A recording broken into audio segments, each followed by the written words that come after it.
बेटा chapter number 4 in roots and wings, जो आपकी इंग्लिश की बुक है ना रूट्स एंड विंग्स, जिसमें आपके लिटरेचर बुक के लेसन्स हैं, उसका 4th लेसन है the king and the fairy dragon. King और फेरी ड्रैगन की स्टोरी आएगी इसमें, तो इसके लिए इसके ऊपर इसका नाम है, पेज नंबर है 50। फर्स्टली है read and enjoy.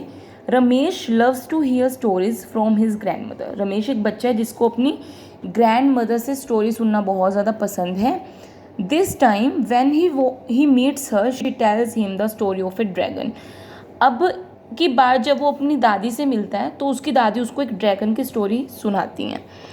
Dragons have fascinated readers greatly and their presence in folktales has been there since time immemorial.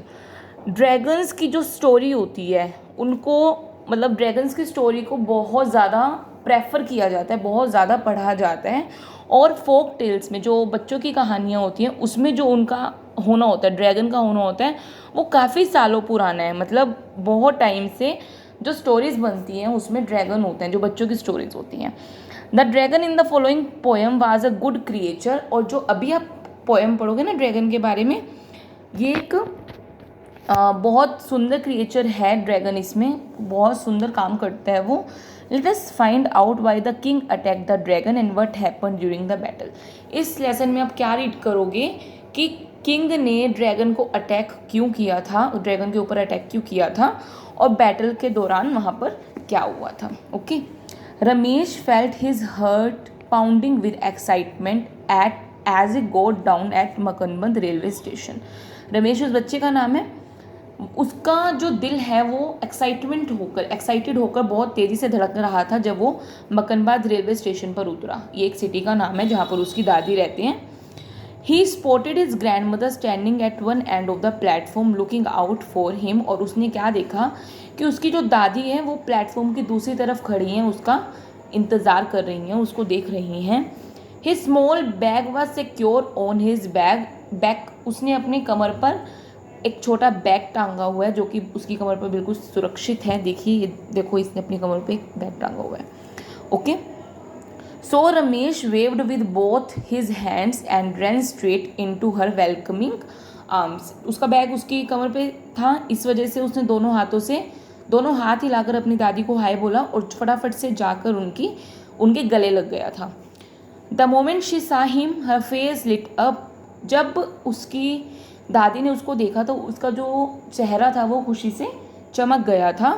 O it is just so wonderful to be together again my child, she said in a shaky voice. उन्होंने एक बिल्कुल नरम सी आवाज़ में बोला कि बहुत अच्छा लग रहा है कि आज हम दोनों फिर से साथ में हैं। He gave her a tight hug. तो रमेश ने उनको बहुत तेज गले लगाया, उनको टाइट हग करी। They turn and watch the train moving away slowly. उन्होंने वापस जब वो मुड़े उन्होंने देखा कि वो जो ट्रेन है वो धीरे धीरे जा रही है। Ramesh waved at Madan uncle who had to get down at the next station for office work. Ramesh ने उन अंकल को बाय किया जिनके साथ वो आया था, मदन अंकल के साथ वो वहाँ आया था ट्रेन में, तो उसने उन अंकल को बाय किया। उन्होंने आगे जाना था, रमेश को वहाँ छोड़कर उन्होंने नेक्स्ट स्टेशन पर अपने ऑफिस के काम से जाना था। Ramesh parents could not come with him to Makanbad, a small village with a scanty population. Ramesh के जो पेरेंट्स थे वो मकनबाद उसके साथ नहीं आए थे। मकनबाद जो है वो एक छोटा विलेज है जहाँ पर बहुत कम पॉपुलेशन है, बहुत छोटी सी, मतलब बहुत कम लोग रहते हैं वहाँ पर। Fortunately Madan uncle had agreed to bring Ramesh along. और मदन अंकल मान गए थे कि वो उसको वहाँ पर ड्रॉप कर देंगे। जब वो अपने काम से आगे जा रहे थे ना नेक्स्ट स्टेशन, तो उन्होंने उनके पेरेंट्स को बोला कि हम तुम्हें वहाँ हम उसको रमेश को वहाँ पर छोड़ देंगे। Ramesh and grand mother headed home. तो रमेश और उसकी जो दादी हैं वो घर पहुँच गई। He had her wrinkled hand and smiled when she gave him a Toothless green. उनका फेस जो था वो रिंकल्स से भरा हुआ था। रिंकल्स होते चेहरों पे लाइंस हो जाते हैं, जो बुजुर्ग लोग होते हैं ना उनके चेहरों पर लाइंस पड़ जाती है जिसे हम रिंकल्स बोलते हैं।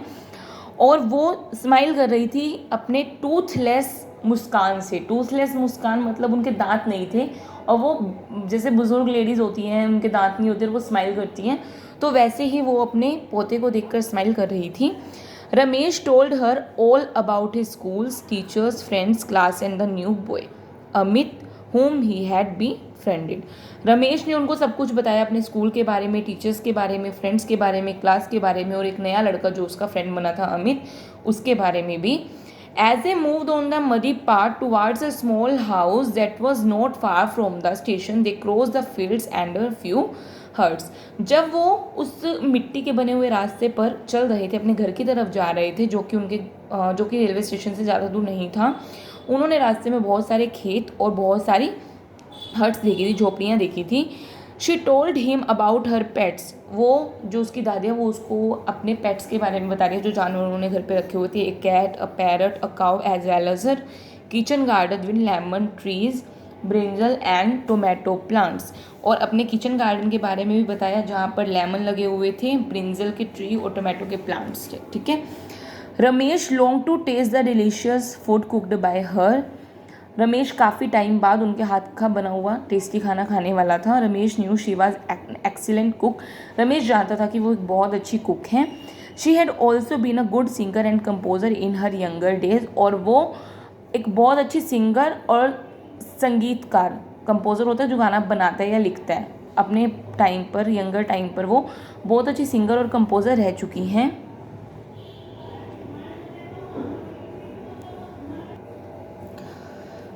After a hearty meal Ramesh slept off. उसके बाद उसने एक बहुत अच्छा खाना खाया, दिल से उसने पेट भरा, मतलब अपना हर्टी होता है दिल से, मन से बनाया हुआ खाना बोल सकते हो इसे आप. और फिर रमेश सो गया. In the evening grandmother took him to the village fair. Evening में उसकी जो दादी है वो उसको विलेज फेयर में लेके गई. विलेज फेयर होता है गाँव में जो मेला लगता है, उसे बोलते हैं village fair.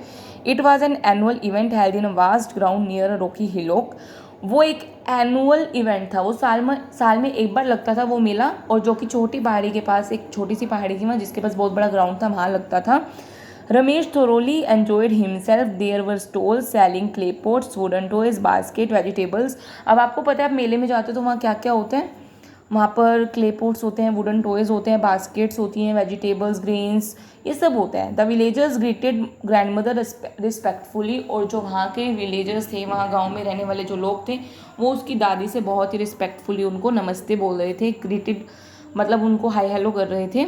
Suddenly with the beating of drums all the villagers gathered around a huge rock that resembled a dragon and began to dance as they happily sang folk songs. और अचानक क्या हुआ, बहुत ज़ोर ज़ोर से ड्रम्स बजने लगे और जो विलेजर्स थे वो एक बड़े से पत्थर के पास इकट्ठे हो गए, ड्रैगन के पास, ड्रैगन को देखने के लिए. और उन्होंने जैसे ही उनका फोक सॉन्ग बजा, उनका जो पारंपरिक गाना था जो होता है हर एक कास्टिज्म का, सबका होता है, जब वो बजा तो उन सब ने डांस करना शुरू कर दिया. Some even offered flowers to the dragon. कुछ ने ड्रैगन को फ्लावर्स दिए. Ramesh also cheered and clapped with them. और रमेश भी बहुत खुश था और क्लैपिंग कर रहा था उनके साथ. एज द सनसेट, जैसे ही सूरज जब है ढलता है, शाम होती है, दे ऑल हेडेड होम. वो सब अपने अपने घर चले गए. Once back Ramesh sat close to his grandmother and said. और रमेश फिर अपनी दादी के पास बैठता है और अपनी दादी को बोलता है, why were the people dancing around the huge rock that looked like a dragon. जो वो रॉक थी वो उनको ड्रैगन की तरह लग रही थी. तो वो पूछता है कि वहाँ के जो लोग थे वो उस बड़े पत्थर को जो ड्रैगन की तरह दिख रहा था उसको देखकर उसके साइड डांस क्यों कर रहे थे. Grandmother nodded, well there is a story about the dragon. तो ग्रैंड मदर ने बताया कि इसके पीछे भी एक स्टोरी है. Most of the people believe that it watches over us. तो मतलब कि बहुत लोग समझते हैं कि वो जो ड्रैगन की तरह बनी हुई पहाड़ी है वो हमारी तरफ देख रही है. ग्रैंड माँ tell me about the dragon won't you. तो वो अपनी ग्रैंड माँ को कहते हैं, प्लीज़ मुझे उस स्टोरी के बारे में बताओ, क्या आप बताएंगी.